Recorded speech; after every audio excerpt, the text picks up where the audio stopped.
ओम श्री सदगुरुदेव भगवान के चरण कमलों में अनंत साष्टांग। बंधुओं, गुरु पूर्णिमा, जैसे कि पूर्णमासी को पूर्ण चांद उदय होने के बाद ही पूर्णमासी माना जाता है, तो गुरु को ही पूर्ण माँ माना जाता है। माँ धरती पर तीन तरह के होती हैं। एक माँ के गर्भ से हम लोग पैदा लेते हैं, जो पंचभूतों से निर्मित या शरीर का पैदाइशी होता है, और एक माँ के गर्भ से अन्न, फल, साग, सब्जी खाकर जीव जगत जो पालन होता है। और गुरु पूर्ण माँ होते हैं। तो गुरु का मतलब गु माने गुप्त, रू माने रूप। गुप्त का मतलब हमारे मन, बुद्धि, इंद्रियां से परे हैं परमात्मा, जो सबके अंतःकरण में निवास है, इसलिए आत्मा के नाम से जाने जाते हैं। तो आत्मस्वरूप महापुरुष को ही पूर्ण माँ माना गया है, वही गुरु होते हैं। गु माने गुप्त, रू माने हमारा ही निज स्वरूप हमारे अंतःकरण में छिपा हुआ है, वो आत्मा के नाम से जाना जाता है। लेकिन जिस मनुष्य शरीर से जो पूर्णत्व को प्राप्त कर लेता है, उसी का सूक्ष्म शरीर से वो अमर हो जाता है। स्थूल शरीर छोड़ने के बाद, क्योंकि स्थूल शरीर अमर नहीं होता है।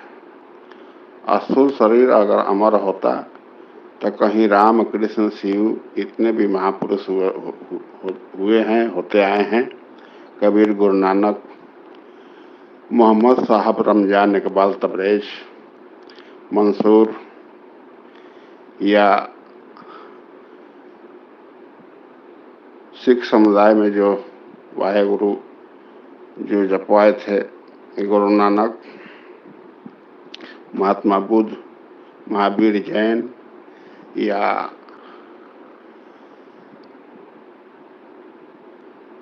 क्रिश्चियन में जो परमपिता परमात्मा एक को मानने के लिए बताया गया है, तो ईसा मसीह, ये सब महापुरुष स्थूल शरीर से दिखाई नहीं दे रहे हैं। क्योंकि स्थूल शरीर से कोई ये सृष्टि में अमर नहीं होता है। अमर केवल सूक्ष्म शरीर होता है, जो मन, बुद्धि, चित्त, अहंकार से सूक्ष्म शरीर बनता है। स्थूल शरीर पंचभूतों से निर्मित है, क्षितिज, जल, पावक, गगन, समीर से। और कारण शरीर जो है वो चेतना से बनता है। ये तीन शरीर का शोध करने के लिए, जैसे संत कबीर ने कहे हैं कि कबीरा कबीरा क्या कहे, शोधो सकल शरीर, आशा तृष्णा बस करे सोई दास कबीर।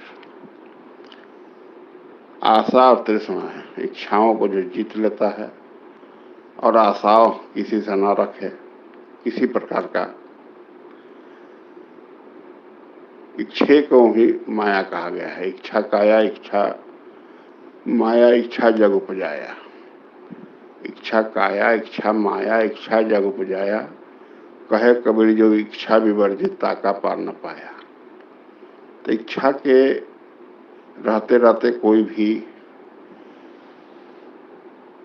परम सिद्धि को प्राप्त नहीं होता है। पहले इच्छाओं को जीतना पड़ता है, इच्छाओं से मन रहित होना पड़ता है। मन जब शून्य हो जाता है, इच्छाओं से उपराम हो जाता है, तब वो आकाश में टिकने की क्षमता उसमें आती है। यानी शून्य में टिकने के लिए, मन एकाग्र होने के लिए उसमें योग्यता आ जाती है। क्योंकि जीव जगत इच्छाओं के तहत ही भटकता है, कोई आशा के तहत ही भटकता है। इसलिए संत कबीर कहे हैं कि आशा तृष्णा वश करे सोई दास कबीर। ये तीनों शरीर जो है स्थूल सूक्ष्म कारण, जैसे कि सूर्य, चंद्रमा, पृथ्वी एक सीध में होता है तो क्या होता है, ग्रहण लग जाता है। उसी तरह स्थूल, सूक्ष्म और कारण तीनों शरीर जब एक परिधि में, एक आचरण में, एक सूत्र में आ जाते हैं, इच्छाओं से रहित होकर एक परमात्मा में लौ लाकर तीनों शरीर एक जैसा कार्य करना, बरतना शुरू कर देता है, तत्क्षण परमात्मा आपके जो हृदय में छिपा है, अंतःकरण में निवास आत्मा के नाम से जाना जाता है, तत्क्षण वो प्रत्यक्ष होकर अपने में दर्शन की स्थिति में प्रवेश दे देता है।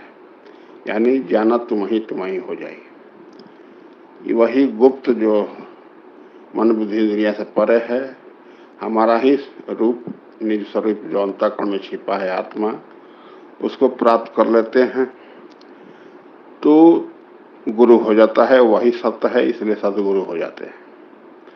सदगुरु को ही शिव स्वरूप सदगुरु कहा गया है। शिव स्वरूप सदगुरु क्यों कहा गया है कि प्रकृति के तीनों गुण को सीमाओं से अबाधित अवस्था जिसमें हो जाती है वही शिव कहलाता है। वही सत्य है, सुंदर भी है और शाश्वत भी है। तो सुंदर इसलिए कहा गया है, सुंदर का मतलब ये नहीं कि जो संसार में बहुत सुंदर फूल दिखाई दे रहा है, संसार बहुत सुंदर सुंदर बाग बगीचा दिखाई दे रहा है, संसार की सुंदरता, ये सुंदर संसारिक चीज है। वास्तविक सुंदर शब्द पर ध्यान दीजिए तो सुंदर, सुदर माने सुंदर, सुकर्म, सुमनन, सुपठन के दर पर, दर माने दरवाजा पर मन टिका रहता है, वही सुंदर है। यानी सुकर्म क्या है, सबसे सृष्टि का सबसे बड़ा सुकर्म क्या है, तो कर्म एक आराधना, जय विधि रीझे राम करता सो करनी करे पल पल पलटत नाम। परमात्मा का ऐसे कोई नाम नहीं होता है। 2-2.5 अक्षर का कोई परिचय का नाम लेकर जब हम लोग जपते हैं, कोई राम राम जपा, कोई शिव जपा, कोई ओम जपा, कोई अल्लाह जपा, कोई रब जपा, कोई 2-2.5 अक्षर का नाम लेकर बैखरी से शुरू किया जाता है। जिसे राम राम व्यक्त कर देने से वो वाणी बैखरी कहलाता है। वही जब मध्यमा, जब धीरे धीरे आहिस्ता आहिस्ता जपे, जो कि आप सुने, बाहर बैठे लोग ना सुने, उसको मध्यमा वाणी होने के चलते मध्यमा कहलाता है। पश्चंती मने पश्च मने देखना है, अंति में आना और जाना, श्वास आ रहा है जा रहा है।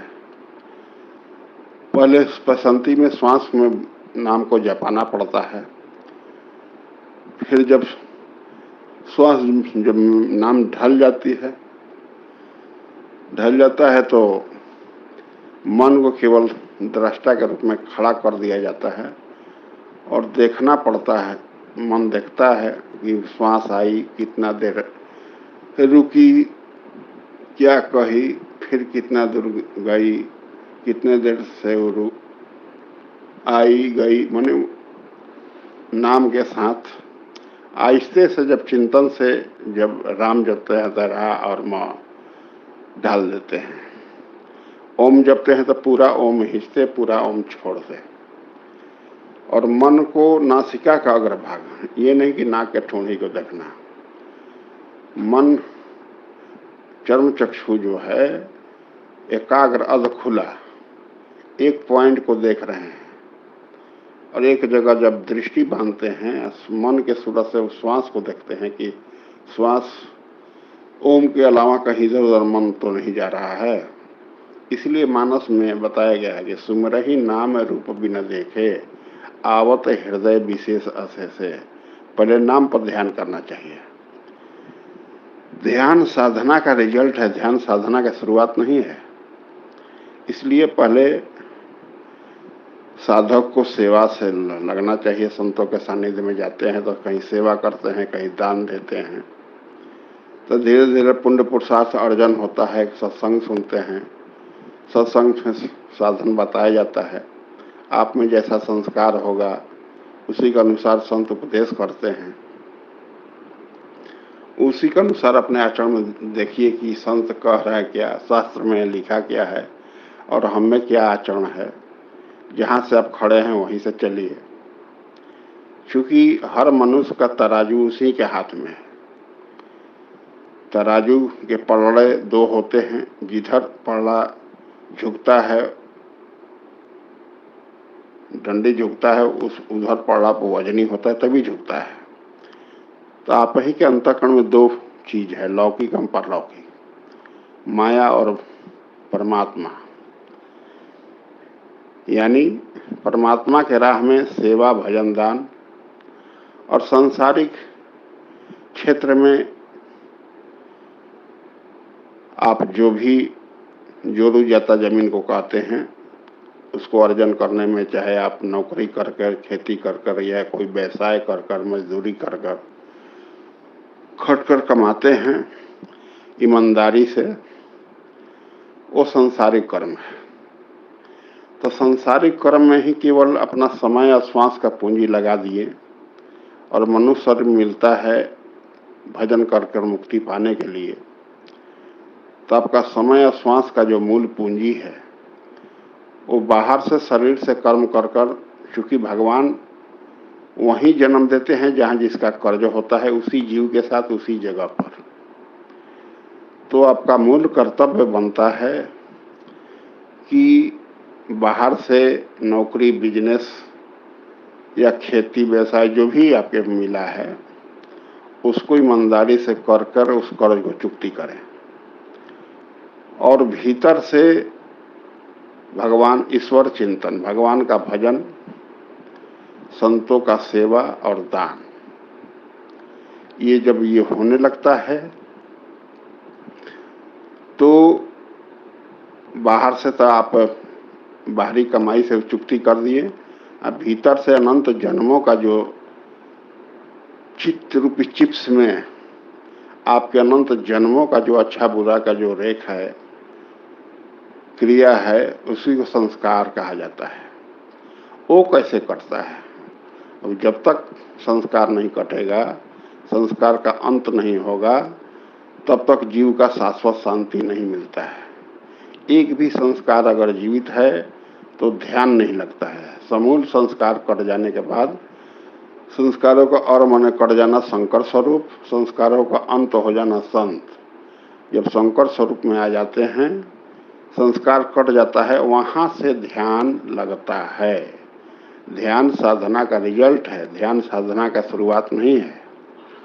उसी प्रकार पश्यंती के बाद होता है परा।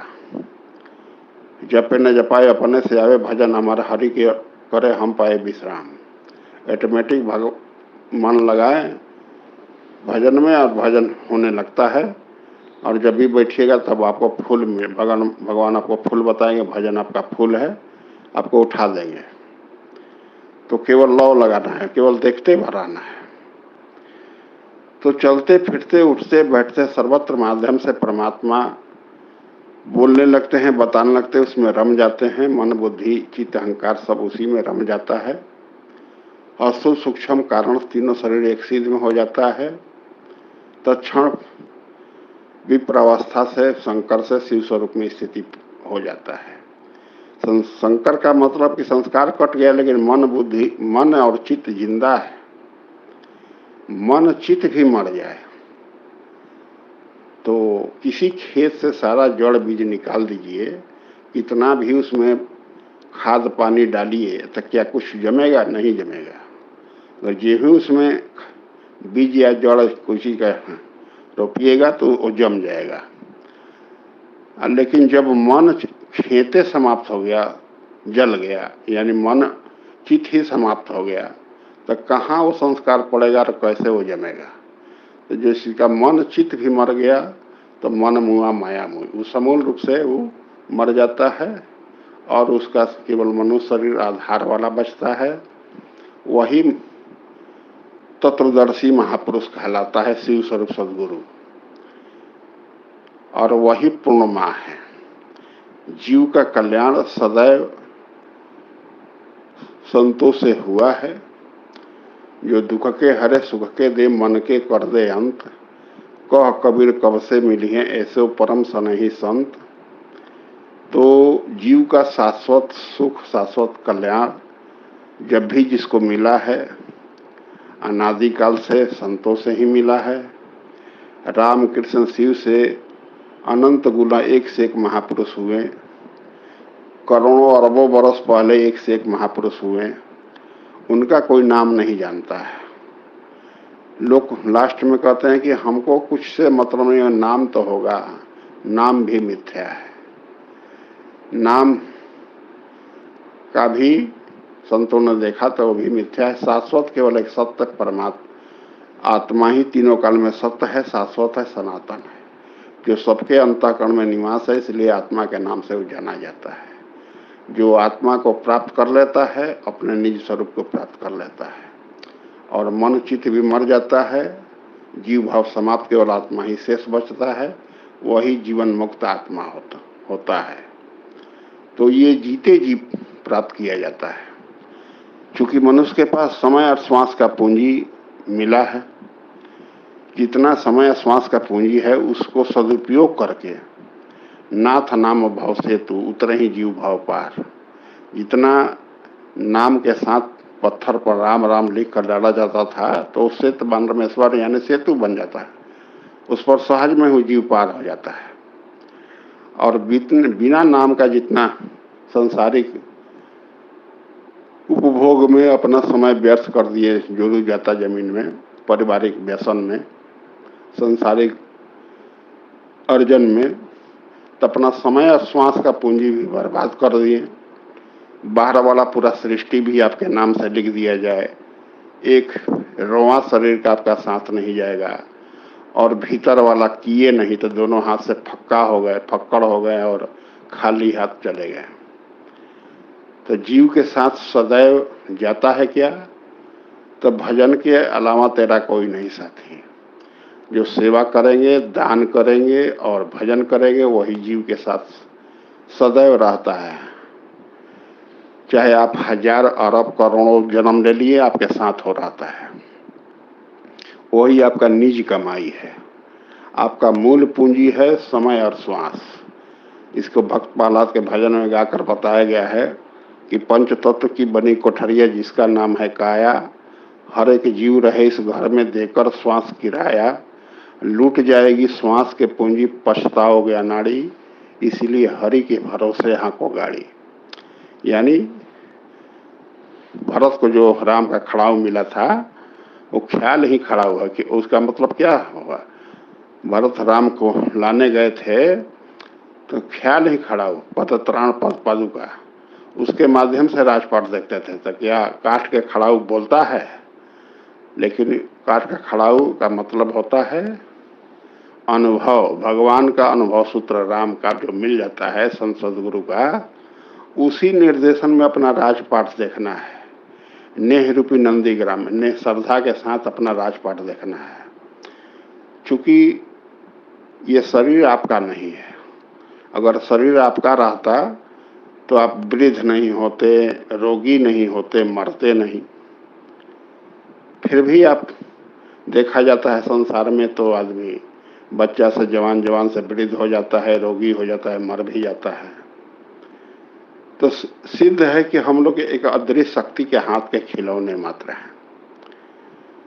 तो मट्टी का खिलौने से बच्चे खेलते हैं, सियाने लोग नहीं खेलते हैं। अगर आपको कहा जाए कि मट्टी खिलौनों से खेलिए तो आप कहेंगे कि हम क्या बच्चे हैं क्या, हम तो सियाने हो गए। तो जोरू जाता जमीन दुनिया जिसे कहते हैं, जादू का खिलौना है, मिल जाए तो मट्टी है, खो जाए तो सोना है।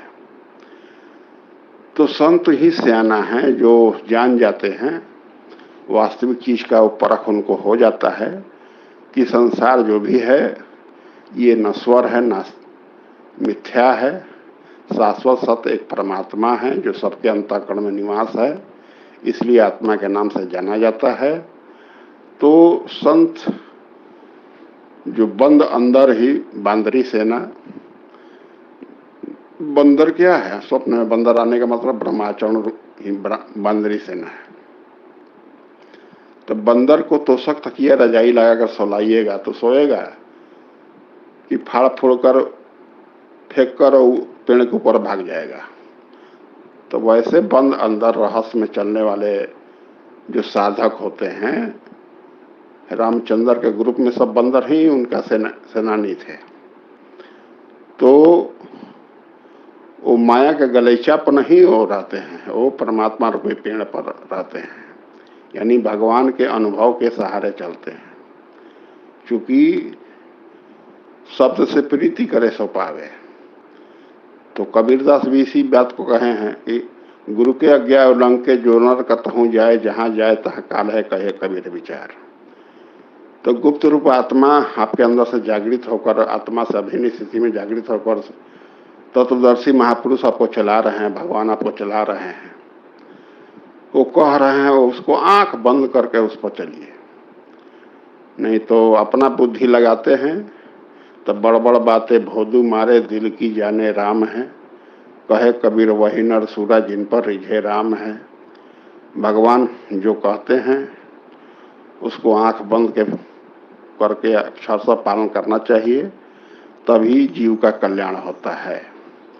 यानी हमारे कहने का मूल मतलब है कि अपना समय और श्वास का पूंजी जो आपको मनुष्य शरीर में मिला है, मनुष्य शरीर से ही प्राप्ति किया जाता है भगवान को। आप ब्रह्मा विष्णु महेश बन लीजिए, आप कोई भी जोनी में आ जाइए, भगवान को प्राप्ति नहीं होता है। भगवान की प्राप्ति मनुष्य शरीर से ही होता है। इसलिए मानस में बताया गया है कि बड़ा भाग मनुष्य तन पावा, सुर दुर्लभ सद ग्रंथ ही गावा। क्यों गया है भाई? कि साधन धाम मोक्ष के द्वारा यही न पाई परलोक सवारा। कहने का मतलब है कि मनुष्य शरीर मिलता है केवल मुक्ति के लिए, और मनुष्य जन्म इतना बढ़िया और मनुष्य जन्म इतना खतरनाक कोनो जोनिए नहीं है। बढ़िया इसलिए है कि वो भगवान को प्राप्त कर स्वयं भगवान स्वरूप हो सकता है। खराब इसलिए कहा गया है कि इस मनुष्य शरीर से जरा भी गलती कीजिएगा, चाहे झूठ बोलिए, चोरी कीजिए, घुसखोरी कीजिए, भ्रष्टाचारी के या नैतिक कार्य कीजिए, दूसरा का नहीं कर रहे, आप अपने को फंसा रहे हैं। क्योंकि ये कर्म बीज मिटता नहीं है, कर्म बीज मिटता नहीं, बीते जन्म करोड़, जिस योनि में जन्म ले देत विधाता जोड़। इस सुई का नोक बराबर भी अच्छा करेंगे उसका परिणाम अच्छा मिलेगा, बुरा करेंगे बुरा मिलेगा।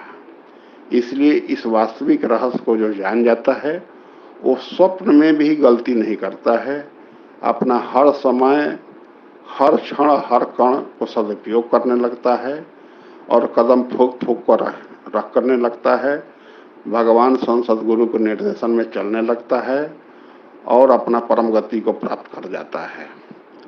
आशा करता हूं कि आप लोग गुरु पूर्णिमा का मतलब समझ गए होंगे कि गुरु ही पूर्णिमा होते हैं, जो कि आपको आत्म तृप्ति दे देते हैं। सबसे बड़ा सुख कहा गया है आत्मिक सुख को। सेकंड क्लास का सुख है मानसिक सुख, थर्ड क्लास का सुख है इंद्रिय सुख। इंद्रिय का जोड़ का ही नाम है शरीर। तो शारीरिक सुख में संसार रात दिन जलपता है, कलपता, इसी के लिए परेशान है। लेकिन ये थर्ड क्लास का सुख है। शाश्वत सुख आप ही के अंतःकरण में छिपा हुआ है। उसको प्राप्त करने के लिए हर मानव तन में जो भी आया है उसका मूल कर्तव्य है। इसलिए तत्वदर्शी गुरु के पास जाना चाहिए। वैसे तो आपके पास मन बुद्धि इंद्रियां से कोई पहचान नहीं है कि कौन संत है कौन लंठ है, क्योंकि भगवान विशुद्ध संत को पहचान देते हैं। कहा भी गया है मानस में कि संत विशुद्ध मिलहि परते ही राम कृपा कर चितवा जय। विशुद्ध संत उसी को मिलता है जिसके चित्त में राम कण कण में जो रमते हैं राम, वो भगवान आपके हृदय में, ध्यान में, स्वप्न में जिस प्रकार से आपको विश्वास हो जाए उस विश्वास देकर बता देते हैं। तो अब आपको उस लाइन पर चलना पड़ता है। और संत मिलते क्यों नहीं हैं? तो पुण्य पुरुषार्थ की कमी से। बिना पुण्य पुंज बिना मिला ही न संता। पुण्य पुंज जब आप में बलवती हो जाएगा तो विशुद्ध संत को भगवान परिचय करा देंगे। जब विशुद्ध संत मिल जाएंगे तो तीरथ जाए से एक फल, संत मिले फल चार, सदगुरु मिले अनंत फल, कहे कबीर विचार। तीर्थ में जाते हैं तो कहीं दर्शन करते हैं संतों का, कहीं सत्संग सुनते हैं, कहीं दान देते हैं, तो उससे क्या होता है? पुण्य पुरुषार्थ बढ़ता है। तो उस पुण्य पुरुषार्थ से क्या होता है? तो संतों का वास्तविक मिलन होता है। जब संत मिलते हैं तो अर्थ, धर्म, काम, मोक्ष, चार माध्यम से मुक्ति का दरवाजा मिल जाता है। और संतों में जो सर्वोपरि सदगुरु होते हैं, शिव स्वरूप सदगुरु, जब वो मिल जाते हैं तो उनकी रहनी अनंत कण कण में है। जीवन मुक्त आत्मा है, वो भी आपकी रहनी अनंत हो जाती है। आप भी शिव स्वरूप सदगुरु में तब्दील हो जाते हैं। तो सदगुरु मिले अनंत फल, कहे कबीर विचार। यानी गुरु पूर्णत्व में स्थिति है, पूर्णत्व दिला देता है। इसीलिए गुरु को पूर्ण बताया गया है और यही शाश्वत सत्य है। आशा करता हूं कि आप लोग अध्यात्म के जो गुणतम रहस्य है, आत्मा का अधिपत्य का क्षेत्र का नाम ही अध्यात्म कहा जाता है। आत्मा जो सबके अंतःकरण में है, उसका अधिपत्य का क्षेत्र मन बुद्धि इंद्रियों से परे है। मन बुद्धि इंद्रियों से कोई आज तक ना कोई आत्मा का समझा है, ना समझ पाएगा। आशा करता हूं कि आप लोग हमारा संकेत समझ गए होंगे। ओम श्री सद्गुरुदेव भगवान के चरण कमलों में अनंत साष्टांग।